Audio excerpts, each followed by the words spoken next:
Hotel व्यावसायिक जया शेट्टी यांच्या हत्येप्रकरणी आता छोटा राजनला कोर्टानं जन्मठेपेची शिक्षा सुनावली आहे। विशेष सीबीआय कोर्टानं हा निकाल दिलाय। तसंच पत्रकार जेडे हत्याकांडानंतर छोटा राजनला दुसरी जन्मठेप सुनावण्यात आली आहे। रवी पुजारी मार्फत जया शेट्टींकडून राजन गँगनं 50 कोटींची खंडणी मागितली होती।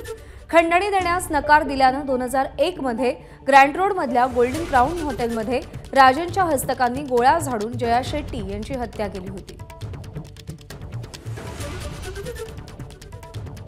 दरम्यान वकिलांनी या संदर्भात काय प्रतिक्रिया दिली आहे आपण बघूया। राजनची जी आहे ही जन्मठेपेची दुसरी शिक्षा आहे।